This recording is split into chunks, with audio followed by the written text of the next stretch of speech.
সুপ্রিয় 2025 সালের এসএসসি পরীক্ষার্থী, তোমাদের সবার জন্য রইল শুভকামনা। আজকে তোমাদের জন্য পদার্থবিজ্ঞানের বল অধ্যায়ের থেকে আমি একটি গুরুত্বপূর্ণ বিষয় নিয়ে আলোচনা করব। বিষয়টি হলো,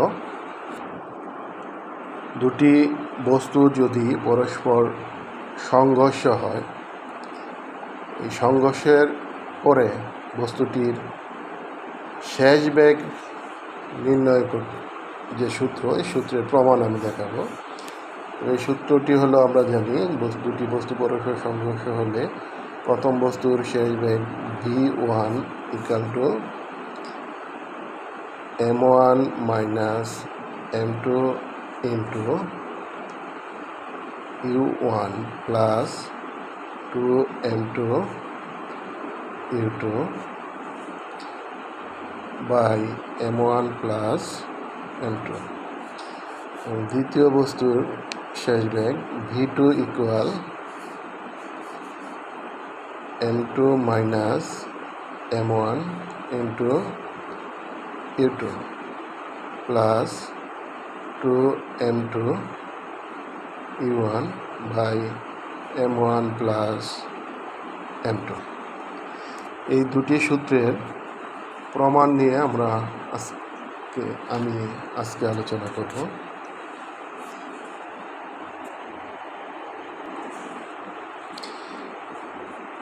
এখানে m1 হলো প্রথম বস্তুর ভর, m2 দ্বিতীয় বস্তুর ভর, u1 প্রথম বস্তুর আদিবেগ,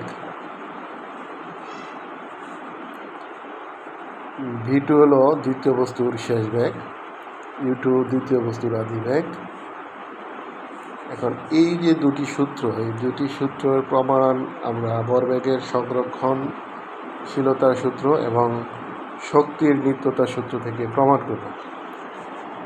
ভরবেগের সংরক্ষণ সূত্র আমরা জানি, একাধিক বস্তুতে ক্রিয়া এবং প্রতিক্রিয়া ছাড়া অন্য কোনো বল কাজ না করলে এদের মোট ভরবেগের কোনো পরিবর্তন হয় না। অর্থাৎ বস্তুটির আদি ভরবেগের সমষ্টি এবং শেষ ভরবেগের সমষ্টি সমান। ধরা যাক, মনে করি m1 ভরের এবং m2 ভরের দুটি বস্তু যথাক্রমে u1 এবং u2 আদি বেগে একই সরলরেখা বরাবর চলমান। এখন u1 > u2 হলে কোনো এক সময় পিছনের বস্তু অর্থাৎ m1 ভরের বস্তুটি m2 ভরের বস্তুটিকে ধাক্কা দেবে, অর্থাৎ F1 বলে ধাক্কা দেবে। পাশাপাশি এই m2 ভরের বস্তুটিও m1 ভরের বস্তুর উপর একটি প্রতিক্রিয়া বল প্রয়োগ করবে, সেটি হলো F2।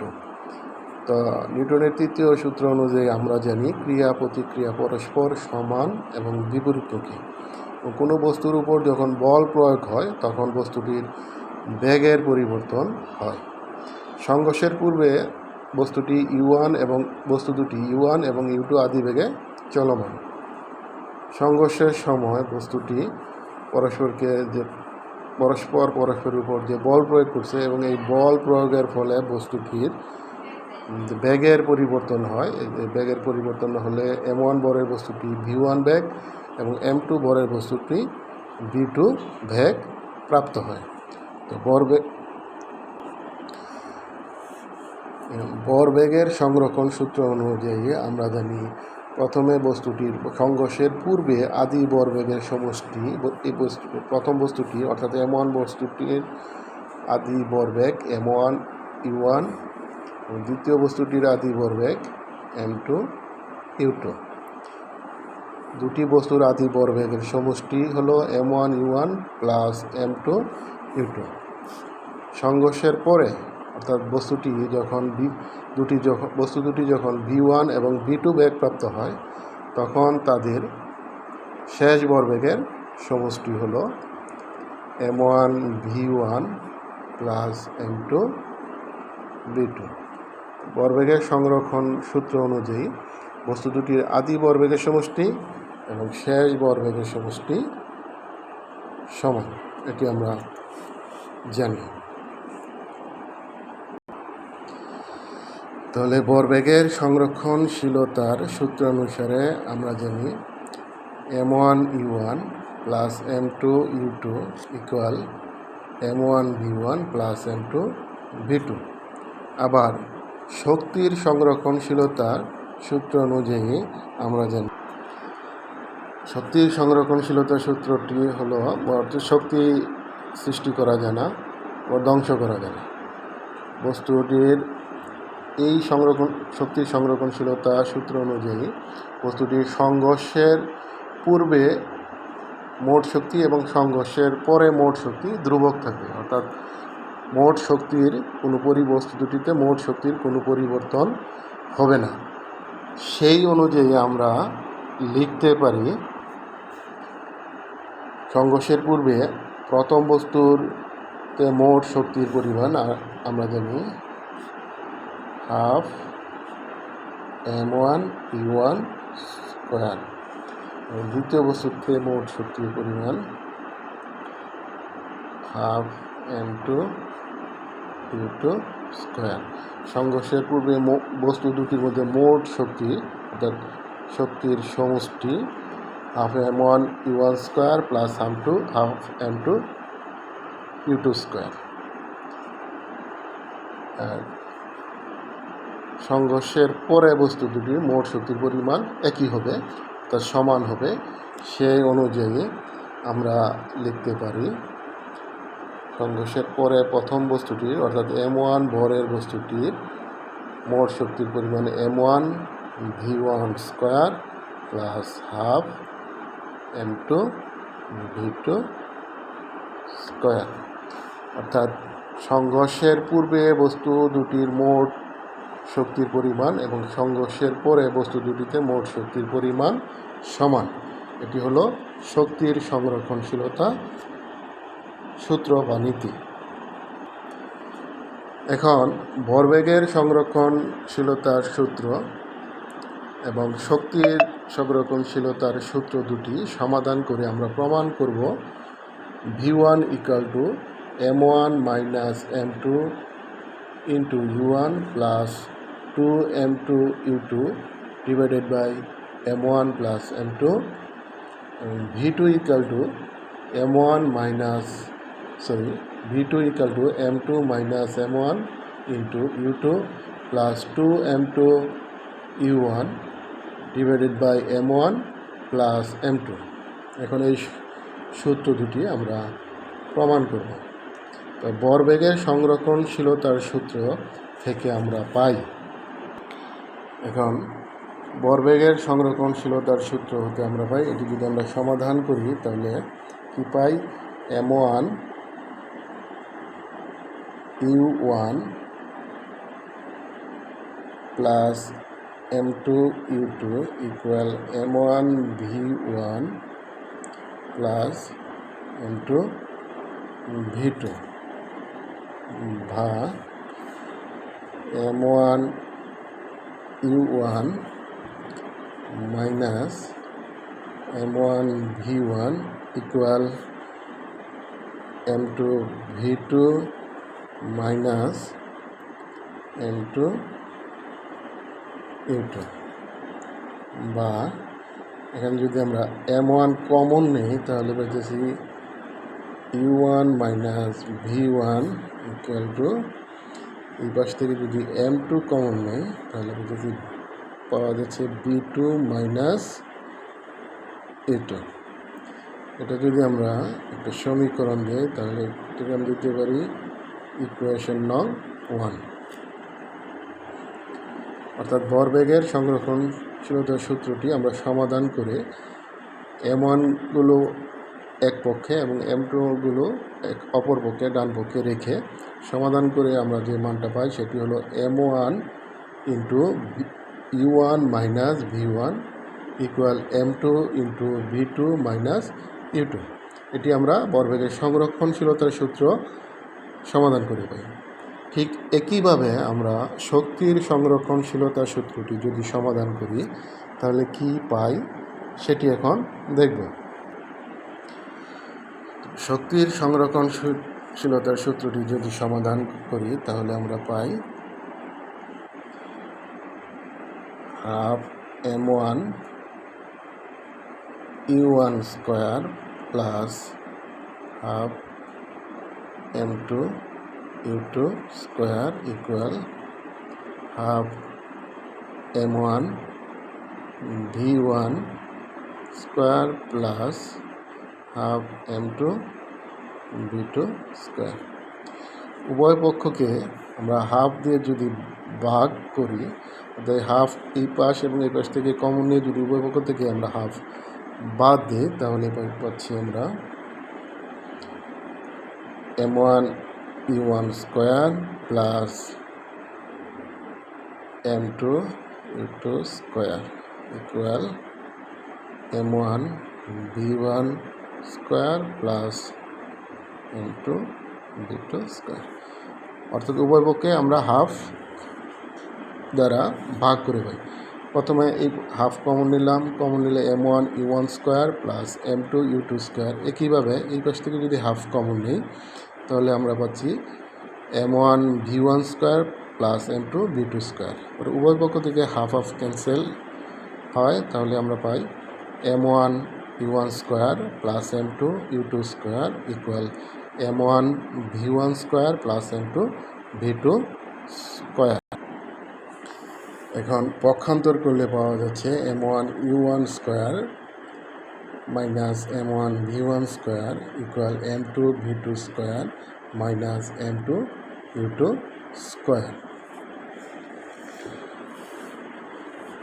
এখন এই পাশ থেকে যদি আমরা m1 কমন নিই তাহলে পাচ্ছি u1 square minus v1 square equal to এই পাশ থেকে m2 কমন নিলে পাচ্ছি v2 square minus u2 square. এটিকে যদি আমরা ইকুয়েশন নং 2 দিই তাহলে আমরা পূর্বে যে শক্তির সংরক্ষণশীলতা সূত্র পূর্বে ভরবেগের সংরক্ষণশীলতার সূত্র সমাধান করে পেয়েছিলাম m1 into u1 minus v1 equal m2 into v2 minus u2। এবং ভরবেগের সংরক্ষণশীলতার সূত্র এবং শক্তির সংরক্ষণশীলতার সূত্র দুটি সমাধান করে যে সূত্র পেয়েছি, এখন এই দুটি সূত্র থেকে আমরা v1 এবং v2 এর মান বের করব। সমীকরণ 2কে যদি আমরা সমীকরণ 1 দ্বারা ভাগ করি তাহলে পাওয়া যাচ্ছে ইকুয়েশন নং 2 ডিভাইডেড বাই ইকুয়েশন নং 1 কি পাচ্ছি 2 নং সমীকরণ m1 into u1 square minus v1 square. 1 নং সমীকরণটা ছিল m1 into u1 minus v1। 2 নং সমীকরণের ডান পক্ষে আছে m2 into v2 square minus u2 square. 1 নং সমীকরণের ডান পক্ষে ছিল m2 into v2 minus v2। এখন এটা সমাধান করলে m1 ক্যান্সেল, এটিকে যদি এটি দ্বারা ভাগ করি এটা স্কোয়ার মাইনাস বি স্কোয়ারের সূত্র a plus B into a minus B, নিচে আছে a মাইনাস বি, ভাগ করলে পাচ্ছি আমরা u1 প্লাস v1 ইকুয়াল এই পাশে একই কাজ m2 cancel, square minus B স্কোয়ারকে a মাইনাস বি দ্বারা ভাগ করলে পাচ্ছি a প্লাস বি, অর্থাৎ v2 প্লাস a2। এইখানে আমরা V1 ইকুয়াল টু পাচ্ছি V2 plus U2 minus U1 এবং V2 সমান পাচ্ছি V2 সমান পাচ্ছি U1 plus V1 minus U2। এখন এই দুটি মান V1 এবং V2 এর মান আমরা বের করব। V1 সমান দেখাবো V1 equal to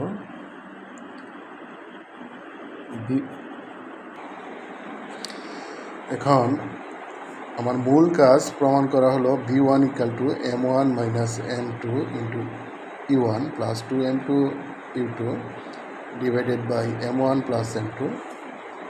V2 equal M2 minus M1 into U2 plus 2M1 U1 divided by M1 plus M2। এই দুটি সূত্রে প্রমাণ করব আমরা ভরবেগের সংরক্ষণশীলতার সূত্রে যে V1 এবং V2 আছে সেখানে V1 এবং V2 এর মান বসিয়ে যদি আমরা V1 এর মান যখন বের করব তখন মান বসাবো V2 এর মান এবং V2 এর মান যখন বের করব তখন মান বসাবো V1 এর মান।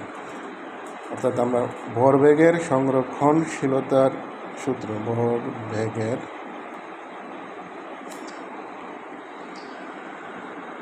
ভরবেগের সংরক্ষণশীলতার সূত্রে V2 এর মান বসিয়ে পাই। এখন V2 এর মান বসালে আমরা V1 এর মান এটুকু প্রমাণ করতে পারবো। আবার একইভাবে ওই ভরবেগের সংরক্ষণশীলতার সূত্রে V1 এর মান বসিয়ে V2 এর মান এটি প্রমাণ করতে পারবো। তাহলে দেখা যাক যে মান বসিয়ে আমরা কি পাই। ভরবেগের সংরক্ষণশীলতার সূত্র ছিল M1 U1 plus M2 U2 equal to M1 V1 plus M2। এই যে V2 আছে এই V2 এর মানটা আমরা বসাবো।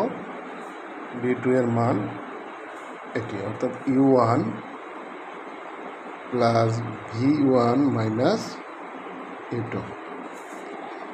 সমাধান করি M1 U1 plus M2 U2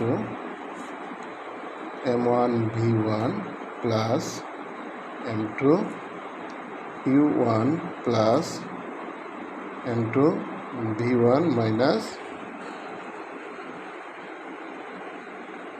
M2 U2। এখন এক জাতীয় পদগুলো এক পক্ষে এনে আমরা কি পাই পক্ষান্তর করে পাই M1 U1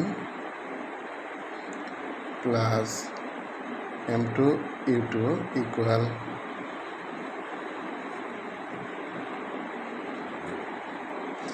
এবারে পক্ষান্তর করলে এক জাতীয় রাশি দেখা যায় M1 V1 এবং M2 V1 এই দুটি যদি আমরা ডান পাশে রাখি বাকি সবগুলো যদি বাম পক্ষে নিয়ে আসি তাহলে বাম পক্ষে থাকতেছে M1 U1 plus M2 U2 minus M1 U1 মাইনাসেরটা পক্ষান্তর করলে প্লাস M2 U2 ইকুয়াল এই পাশে থাকছে এই আন্ডারলাইন করা অংশ দুটি অর্থাৎ দুটি পদ M1 V1 plus M2 V1।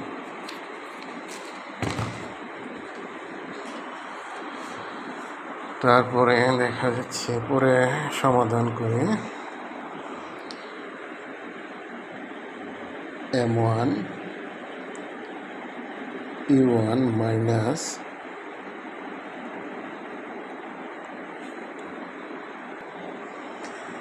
M1 U1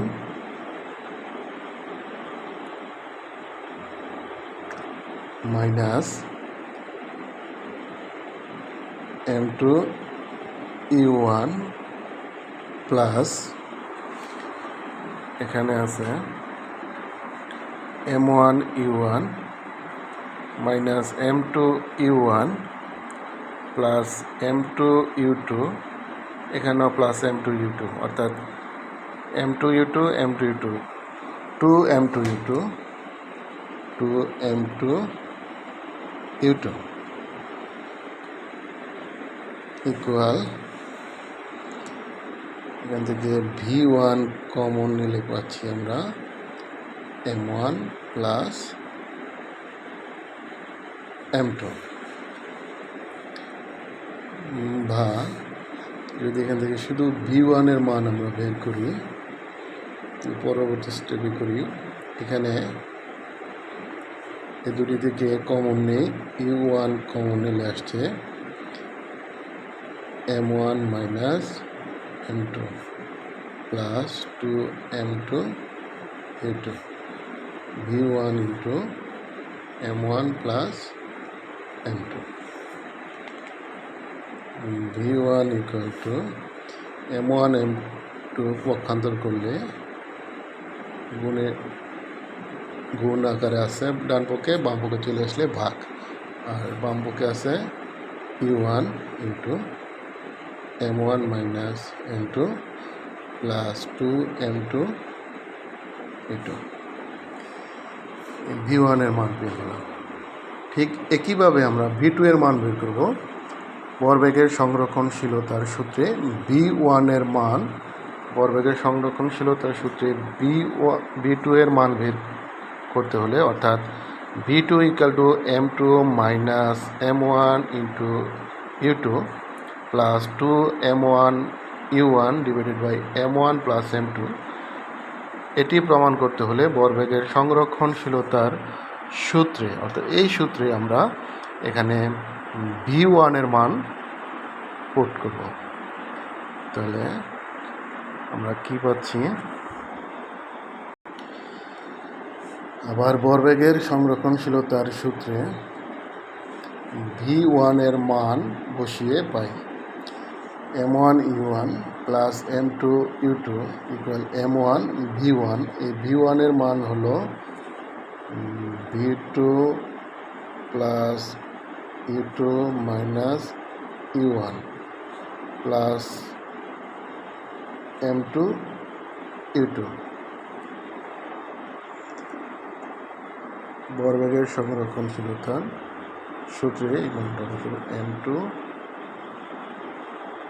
V2, M2 V2, M1 U1 plus M2 U2 equal M1 V1, V1 এর মান প্লাস M2 V2। সমাধান করলে আমরা পাচ্ছি M1 U1 plus M2 U2 equal M1 V2 plus M1 U2 minus M1 U1 plus M2 V2। এই সমীকরণ থেকে আমরা মান বের করব V2 এর মান। এখন দেখা যাচ্ছে যে M1 V2 M2 V2 এই দুটির মধ্যে V2 আছে, M1 U2 minus M1 U1 এই দুটি পক্ষান্তর করে আমরা যদি পক্ষান্তর করে বাম পাশে নিয়ে আসি, তাহলে কি পাচ্ছি M1 U1 plus M2 U2 minus M1 U2 plus M1 U1 equal, এই আন্ডারলাইন এবং এই আন্ডারলাইন এই দুটি টার্ম থেকে আমরা V2 কমন নিলে পাচ্ছি M1 প্লাস M2, বা এখানেও দেখা যাচ্ছে যে এক জাতীয় পদ M1 U1 এবং M1 U1 দুটি আছে, M2 U2 minus M1 U2। এই দুটি থেকে যদি আমরা U2 কমন নেই, তাহলে পাচ্ছি M2 minus M1 plus M1 U1 M1 U1, অর্থাৎ 2M1 U1 equal to V2 into M1 plus m2। অতএব v2 ইকুয়াল টু v2 এর সাথে m1 প্লাস m2 গুণ আকার আছে, পক্ষান্তর করলে এটি ভাগ হয়ে যাবে m1 প্লাস m2। এই পাশে আছে u2 into m2 minus m1 plus 2m1 u1, অর্থাৎ এই যে v2 মান m2 minus m1 into u2 plus 2m1 u1 by m1 plus m2 দুটি সূত্রের প্রমাণ হয়ে গেল। এখন প্রশ্ন হলো এই দুটি সূত্রের প্রয়োগ আমরা কখন করব? এই দুটি সূত্রের প্রয়োগ করব তখনই, অর্থাৎ যখন দুটি বস্তু পরস্পর সংঘর্ষে লিপ্ত হবে এবং সংঘর্ষের পর শেষ বেগ বের করতে হলে আদি বেগ দেওয়া থাকবে প্রশ্নে, কিন্তু শেষ বেগ যখন আমরা বের করব তখন এই শেষ বেগ বের করার সূত্র হলো, অর্থাৎ প্রথম বস্তুর শেষ বেগ বের করব আমরা v1 equal to u1 into m1 minus m2 plus 2m2 u2 divided by m1 plus m2। দ্বিতীয় বস্তুর ক্ষেত্রে শেষ বেগ হবে m2 minus m1 into u2 plus 2m1 u1 divided by m1 plus m2। ধন্যবাদ, আজকে এই পর্যন্ত। পরবর্তীতে আমরা আরও পদার্থবিজ্ঞানের আরও জটিল বিষয়, যদি কোনো বিষয় থাকে তোমরা কমেন্টসে জানাবা, আমি এটির সমাধান দেওয়ার চেষ্টা করব ইনশাল্লাহ। ধন্যবাদ।